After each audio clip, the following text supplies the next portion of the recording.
Hi there, this is Ranjit, and in this video we'll be doing the full review for this Moto X Style. And this Moto X Style is the successor to the Moto X 2014 edition. But now this Moto X has become sort of a phablet because Motorola has decided to put a 5.7-inch Quad HD display. And before I give you my review and the pros and cons, let's talk about the configuration. This Moto X Style is powered by the Snapdragon 808 chipset, which is a 6-core processor. The dual-core processor is clocked at 1.8 GHz based on the powerful ARM Cortex A57 architecture. The quad-core processor is clocked at 1.4 GHz based on the ARM Cortex A53. It has 3 GB of RAM, Adreno 418 GPU. It also has a micro SD card slot. And moving towards the screen, it sports a 5.7-inch Quad HD screen with Gorilla Glass 3 protection, and it weighs 179 grams. Moving to the camera, it has a 21 megapixel rear facing camera, a 5 megapixel front facing camera. It also has NFC support, and the battery is a 3000 milliamp hour battery which is sealed inside.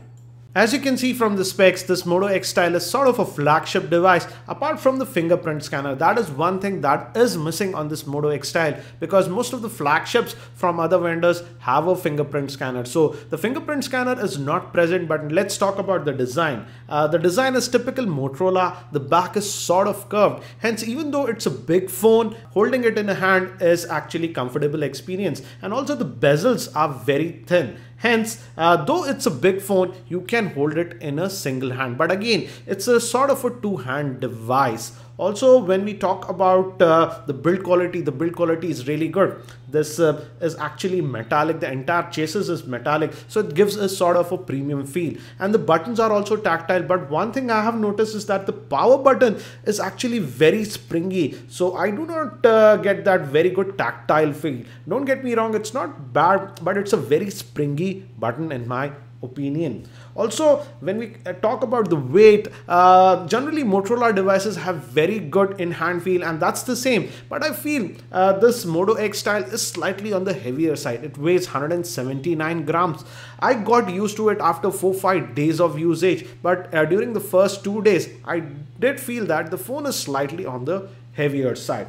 Now, if we move to the cellular call quality, the cellular call quality that I was getting on this Moto X Style was excellent. The earpiece quality is very good, and also the speaker phone is very loud and clear. If you take a lot of hands-free calls, you won't have any issues with the same.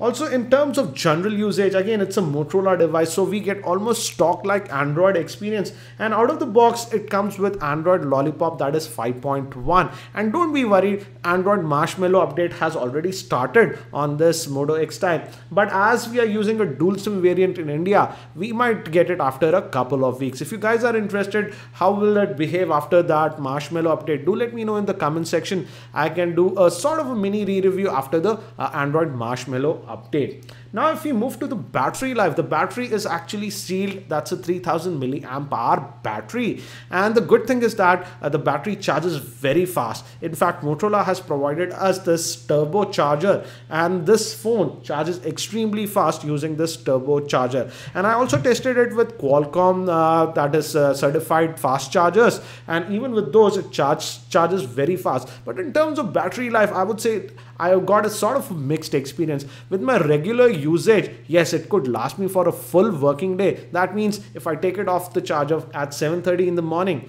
at night at about 10:30, I still had about 15% battery life. And this is sort of average usage. In terms of screen on time, I would say I was hovering between 3 hours and 3.5 hours of screen on time. So it can last with regular usage, but if you are a sort of a user who does a little bit of gaming and heavy usage, then you might have to top it up in the evenings. But the good thing is that it charges extremely fast. For example, with just 30 minutes of charge, it could charge up to 50%. So if you use the fast charger, it charges extremely quickly. Now, if we move to general usage, in terms of general usage also, the phone was very fluid. Again, it runs almost stock like Android experience, and the experience was very good. And even the Snapdragon 808 chipset handles it very well. Also, in terms of multitasking, the multitasking experience was very nice, unlike the Note 5, which kills some of the background applications. I could even go back to apps that I opened about, let's say, half an hour ago, and they were still in memory. So the memory management is actually very good on this Moto X Style, and the overall experience is very fluid. But one thing that I have noticed is that on 4G, when I was doing browsing and stuff, let's say continuously over for 6-7 minutes, the back tends to get a little bit warm. Don't get me wrong, it's not hot, but it does feel a little bit warm. Now let's move to the gaming. I did play quite a few games with this Moto X Style, and it could play almost any game I threw on it fine without any lag. And also the gaming experience was actually very good thanks to this dual firing front stereo speakers. So it was a very immersive experience. But with extended gaming, the device can get a little bit hot. It touched almost 44 to 45 degrees Celsius in my testing. But in terms of gameplay, the gameplay was very good. But one con that I have with this Moto X Style, and this is specifically if you're going with the 16GB variant, is that out of that 16GB, after you just add your Google account and stuff, you are just left with about 6.5GB of space. So that is actually pretty low. So if you're a person who installs a lot of games, then I would suggest that you go with the 32GB variant. And this Moto X Style in India is sold via Flipkart. The 16GB is sold for 30,000. The 32GB variant sells for 32,000. And if you're buying it from Flipkart, please use my link that is in the show notes. It does help the channel. Now if we move to the camera, here I feel the camera is a huge improvement over the earlier generation of Motorola devices. It has a 21 megapixel rear facing camera, and it can also record video in 4K. And as you can see with the sample shots, the camera performance is actually very good on this Moto X Style. And I have already posted a dedicated camera review. So if you are interested in more camera samples, check out my camera review. So overall, I would say in terms of camera, I was happy with the camera performance. Again, don't expect it to compete with very high-end handsets. Particularly in low lighting, it tends to struggle up a little bit. But apart from that, overall, the camera is really good. Also, the front-facing camera is actually really good, and it also has a front-firing LED flash. So in very low lighting conditions, the front-facing flash does help.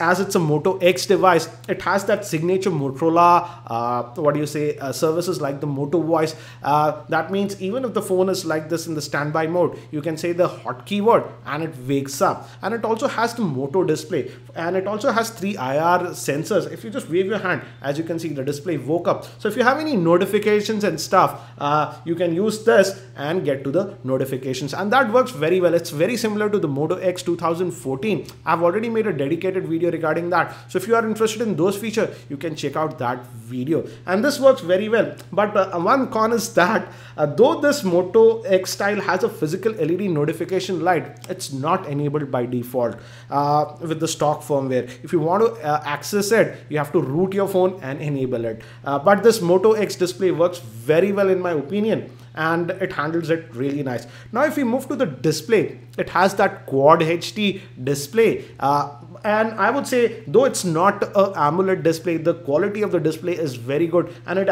can actually go very bright. Even in direct sunlight, it's easily visible. As you can see, this is on max brightness.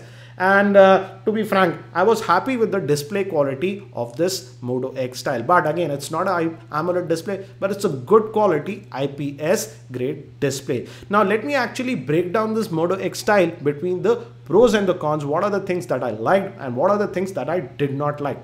Let's start with the pros. And the first thing is this: I like this Moto X display. It works very well in my opinion, and even if the phone is on standby, you can just wave your hand, and if you have any notifications and stuff, it just wakes up and shows you. So I like that. Also, I really like the front firing speakers. They are actually very, very loud. One of the loudest that I have seen on a smartphone. And for most smartphones, I generally have to keep the speaker volume at max. But on this one, even at 65% volume, it was very loud. So the front firing speakers are very loud, and they are stereo speakers. Also, in terms of cellular call quality, the cellular call quality that I was getting was very good. Also, if you listen to a lot of music, the output via the headphone jack was also very good. Yes, we also get that bundled headphones with the Moto X Style, but those are very average quality. But if you invest in a good pair of headphones, the sound output is actually very good. Again, I like the in-hand feel, but it is slightly on the heavier side, but you tend to get used to it after about 4-5 days of use. Also, in terms of the UI, again, it's a stock Android experience. And this Moto X Style was very fluid to operate. I did not notice any lagginess even with doing heavy multitasking with this device. Also, I really like the fact that this Moto X Style charges extremely fast with the supplied fast charger. And also again, the camera finally on this Moto X Style is good. Generally the camera is the weakest point with the Moto X devices, but that's not the case with this Moto X Style. Now let's move to the things that I did not like with this device. Again, as I've mentioned, it's slightly on the heavier side. Though it's just 179 grams, it does feel a little bit heavy initially when I started using the phone. Also, it does not have the fingerprint scanner. So if you are a person who just can't buy a device without the fingerprint scanner, this is not for you. Also, regarding the storage, if you opt for the 16GB variant, the internal storage is actually really less. So if you're a sort of a power user or a person who installs a lot of games, go with the 32GB variant. Yes, it has the micro SD card slot and that works. Also, in terms of battery life, the battery life that I was getting again is sort of very average. I would say in terms of screen on time, I was getting anywhere between just 3 hours to 3.5 hours of screen on time. So if you are a sort of a very heavy user, you would have to charge it in the evenings. Also, as I've mentioned again, if you have watched my camera review of this Moto X Style, though the camera performance is good, but I don't like the camera software. The camera software is actually very basic, bare bones, just like that we got on the Moto X Play and the Moto G3. So if you are a person who likes to dwell into manual mode and stuff like that, that is not present. So overall, as you can see, this Moto X Style is a very good handset and it performs very well. And considering the price point, it is around 30,000. I do feel this handset is a very good handset, apart from the minor cons that I have mentioned. And frankly speaking, personally, I like this device very much and I plan to use this as my primary smartphone. I hope you found this video review helpful. If you found it helpful, I'll appreciate if you can click the like button. And if you're not subscribed to my YouTube channel, hit that subscribe button. Again, thanks for watching. This is Ranjit and I hope to see you in my next video.